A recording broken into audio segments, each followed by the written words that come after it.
Eu saúdo a igreja que nos ouve com a paz de nosso Senhor Jesus Cristo. O livro de Primeiras Reis, capítulo 17, é onde nós vamos meditar esta noite na palavra do Senhor.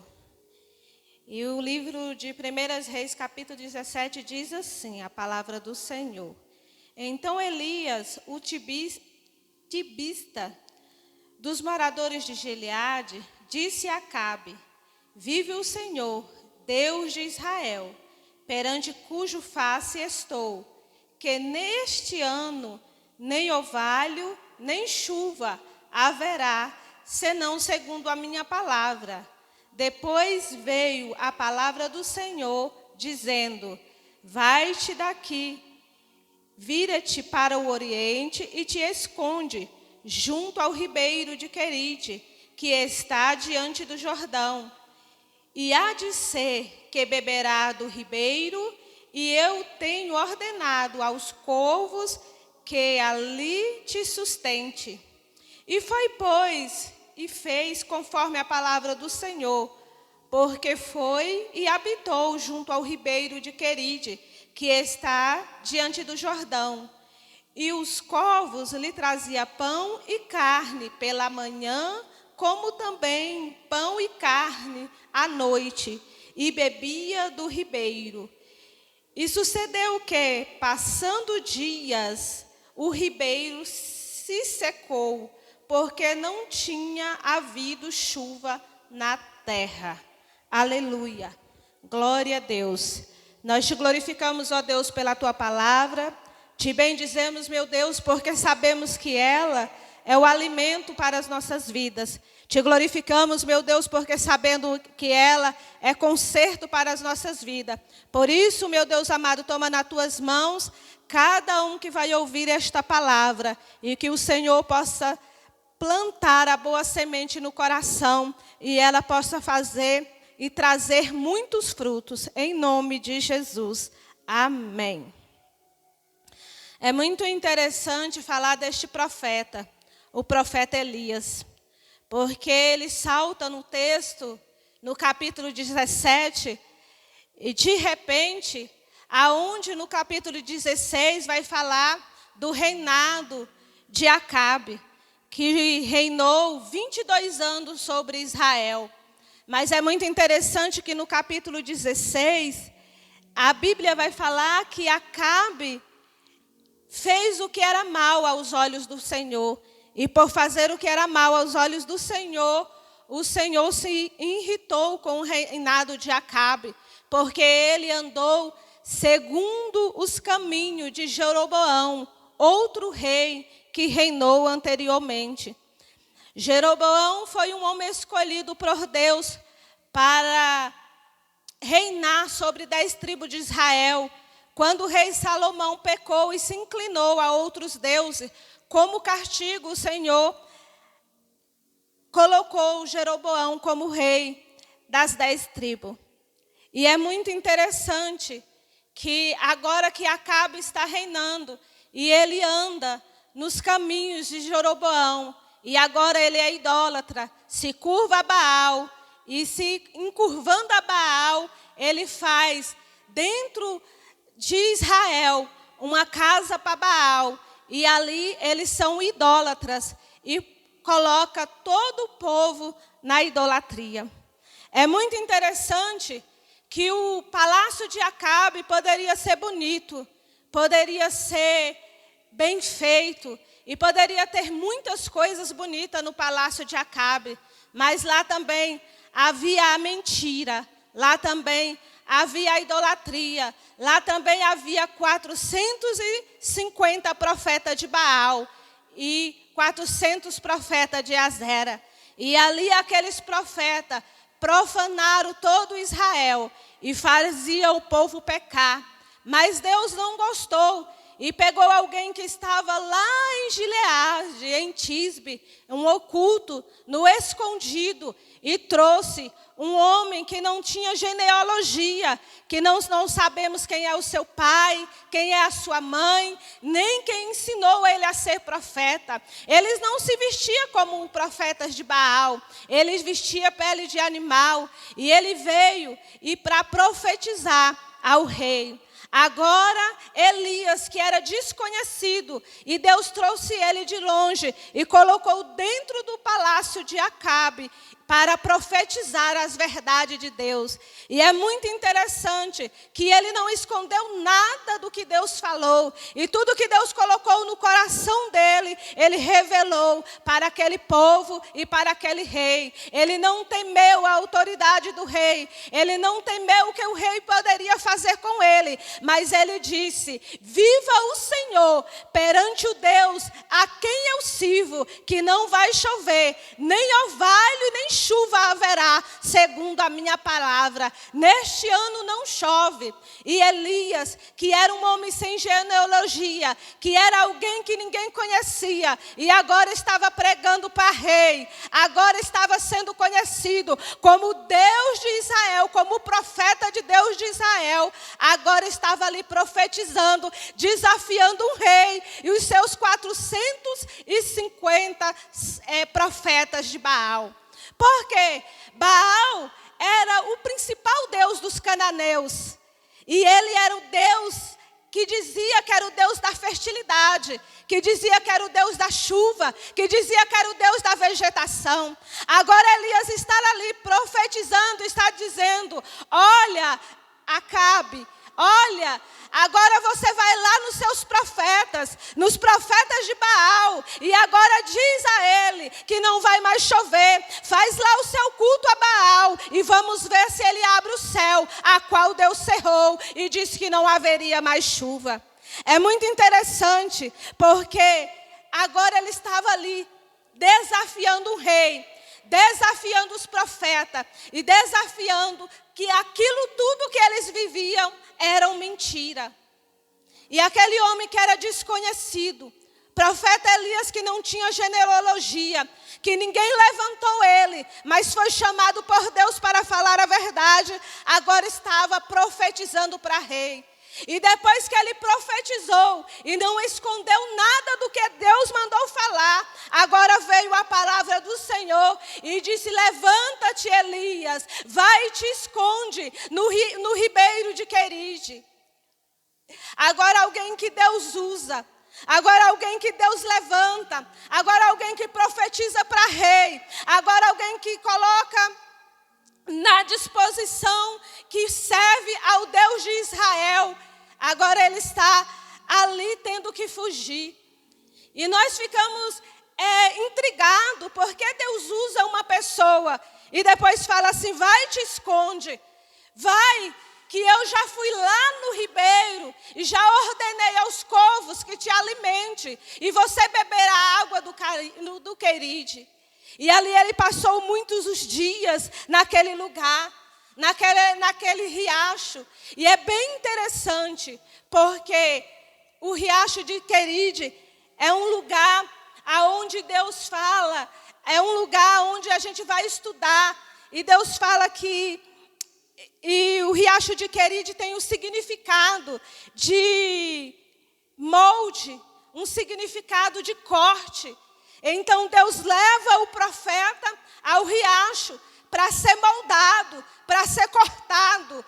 E aí ele leva ele para lá, para deixar ele um tempo. Por quê? Porque ele profetizou, e segundo a palavra dele, porque Deus ordenou, não choveu. Ali o profeta poderia ficar orgulhoso, ali o profeta poderia se envaidecer. Aí Deus pega o profeta e esconde. E isso me traz uma reflexão no Salmo 91, que diz que aquele que esconde no esconderijo do Altíssimo, a sombra do Onipotente descansará. É muito interessante, porque esconder no esconderijo daquele que está acima de todo e daquele que tem poder sobre todos. Aleluia, glória a Deus. E Deus escondeu ali o profeta. e ordenou aos corvos que desse pão e carne de manhã e à noite. E ele bebia a água do riacho.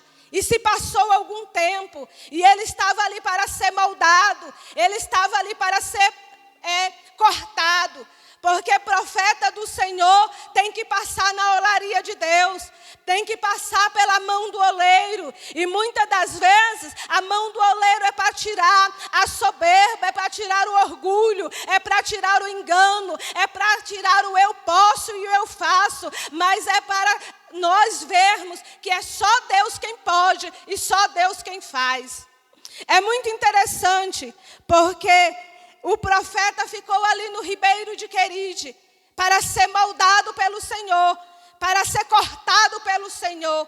O Senhor escondeu ele de Jezabel, de Acabe, e escondeu ele dele mesmo. Porque muitas das vezes, irmãos, nós temos grandes adversários.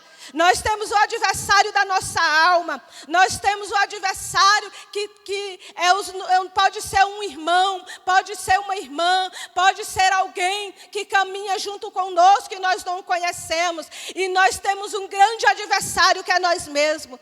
Nós temos que lutar todo dia contra o adversário da nossa alma. Nós temos que lutar todo dia contra os nossos irmãos que nos querem fazer desistir.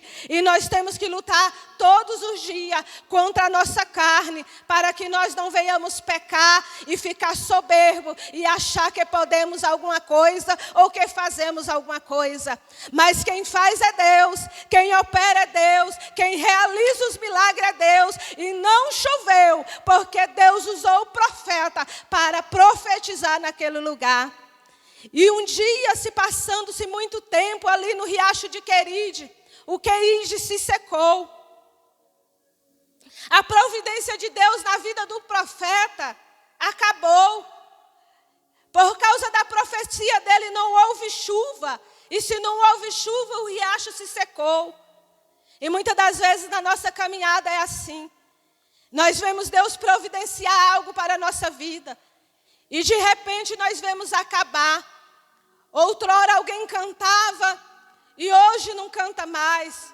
Outrora alguém pregava e hoje não prega mais a palavra do Senhor. Outrora alguém fazia obra e tinha muito amor no coração e hoje está enfraquecido, está distante, porque se secou aquilo que Deus tinha providenciado. E às vezes nós ficamos entristecidos e acomodados, porque se acabou a provisão de Deus para com a minha vida. Nós ficamos entristecidos, porque nós vivemos milagres e nós andamos em novidade de vida. E todos os dias nós vemos o milagre de Deus acontecer. E agora, acabou o milagre, acabou a provisão de Deus. E como o profeta deve agir? E como o povo de Deus deve permanecer? Outrora, nós vivíamos um tempo sem pandemia. Nós estávamos vivendo em um tempo que não tinha um risco de vida. As nossas vidas não tinha tantos riscos como tem hoje. Mas veio o tempo mau. Se secou o riacho de Queride. E agora, como se portar em tempo de pandemia? Nós temos que continuar olhando para o autor e consumador da nossa fé. Aquele que é e aquele que permanece para sempre. Aquele que tem tudo sobre o controle das tuas mãos e nada escapa sob o seu golpe de vista. Ele vê tudo, ele olha tudo e tudo está ao alcance dele. E quando se acaba a providência de Deus, nós temos que continuar acreditando, nós temos que continuar confiando, nós temos que continuar rompendo em fé, rumo ao autor e consumador da nossa fé. Aleluia! E foi bem interessante, porque quando se secou o Queride, o Senhor mandou Elias para Serepta. E ele disse, vai Elias para Serepta, porque lá eu já ordenei uma viúva que te desse de comer. E agora aquele homem que não dependia de ninguém, agora ia depender de uma viúva. É interessante que em Querite a gente tem que ser cortado, a gente tem que ser moldado, mas em Serepta a gente tem que ser refinado, a gente tem que saber como lidar com gente, como tratar gente, como estar no meio de gente. E agora não é mais os corvos que alimenta o profeta. Lá é uma viúva que vai preparar o alimento para o profeta. Mas quando ele chega lá, aquela viúva está catando 2 cavacos, 2 pedaços de lenha. E ela catando aquela lenha, ele pede, me dá um copo de água. Quando ela sai para pegar água, ele diz, traz-me também um bolo. E ela diz assim, olha, viva o seu Deus, que eu só tenho na minha panela um pouquinho de farinha e na minha botija um pouquinho de azeite. Estou aqui catando uns cavacos, uns pedaços de lenha, para eu fazer um bolo e comer com meu filho e morremos. Agora, aquele que veio moldado e cortado de Querite, agora entra em Serepta para ser ajudado por uma viúva. Mas agora ele vai profetizar na vida daquela viúva e vai dizer, olha, faz primeiro para mim, porque segundo o meu Deus, não vai faltar nem farinha na panela e nem azeite na tua botija. E aquela mulher obedeceu. Se a gente for ver e estudar também a palavra de Serepta, o significado, nós vamos ver que esta palavra significa um cadinho, um pouquinho. E é muito interessante, porque só era uma viúva, só tinha um filho, só tinha um pouquinho, um cadinho de farinha, um cadinho de azeite. E aquele cadinho sustentou o profeta por longos dias, sustentou a viúva por longos dias, sustentou o filho da viúva por longos dias. Porque a profecia era que enquanto não chovesse, a farinha não ia faltar e o azeite não ia faltar. E aquela mulher creu, e aquela mulher obedeceu, e foi ele sustentado por um cadinho. E muitas vezes na nossa vida é assim, nós vamos ser sustentados por algo que parece ser tão pouco, mas é suficiente para nos deixar vivo. Nós vamos ser sustentados com algo que parece que vai acabar, mas quando ele vem do Senhor, como o azeite, que é o Espírito Santo de Deus, representa o Espírito Santo de Deus, ele vai nos sustentar, vai nos moldar, vai nos cortar e nos sustentar e nos refinar com pouco. É muito interessante, irmãos, porque passaram-se algum tempo, aquele profeta na casa da viúva, sendo sustentado por uma mulher que agora era da terra de Jezebel, porque Jezabel queria matar Elias em Israel, na terra do profeta, mas Deus levou ele lá para a terra dele, para exaltar ele lá. E um dia, o Senhor mandou que ele saísse daquele lugar, da casa da viúva. Ele disse, vai, se levanta e te apresenta-te a Acabe. E ele foi lá e apresentou-se a Acabe. E apresentando-se a Acabe, ele disse, olha, Acabe, eu ouço o barulho de uma grande chuva. E o céu estava azul. Não tinha nenhuma nuvem no céu. Mas ele subiu o monte para orar. E subindo o monte para orar, ele mandou o seu servo ir para a banda do mar e olhar. O servo foi, obedeceu e olhou. Mas ele disse, olha, eu não vejo nada. E ele disse, torna lá 7 vezes. E quando ele voltou na 7ª vez, ele disse, eu vejo uma pequena nuvem, do tamanho de uma mão de um homem. O servo viu uma pequena nuvem, mas o profeta viu o milagre de Deus acontecendo, viu o sinal de Deus surgindo, e a pequena nuvem se tornou em uma grande chuva. E ele disse, vai, diz a Acabe que te apressa-te e vai para casa, porque senão a chuva vai apanhar ele. O servo foi, avisou Acabe. Acabe subiu nos seus cavalos e foi para casa. Mas Deus deu ainda a Elias uma força sobrenatural, uma agilidade sobrenatural, que agora o profeta que estava em cima do monte, cinge as suas vestes, libera as suas pernas e agora corre, e corre mais do que cavalo, porque é coisa sobrenatural estar acontecendo, e a chuva está descendo, e ele agora corre e vai adiante de Acabe e diz: eu não disse que o Deus de Israel ia mandar uma abundante chuva? E agora ele estava glorificando, correndo naquela chuva, glorificando ao Senhor. E esta é a palavra que eu deixo para a igreja do Senhor.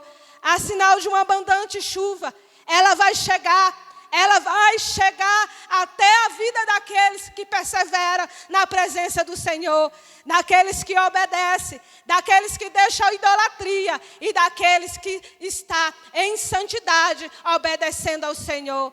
Esta é a palavra que eu deixo à igreja, que há sinal de bênção em Israel, há sinal de bênção sobre a igreja, porque a palavra de hoje ela é profética para a minha e para a sua vida. Receba a palavra de Deus e oramos ao Senhor, Deus poderoso, que criou o céu e a terra, para que possa fazer infinitamente mais daquilo que pedimos ou pensamos, e glorificamos o nome dEle e exaltamos a beleza da tua santidade, porque o Senhor é e permanece para sempre, e nós cremos no milagre. Amém? E eu agradeço a oportunidade.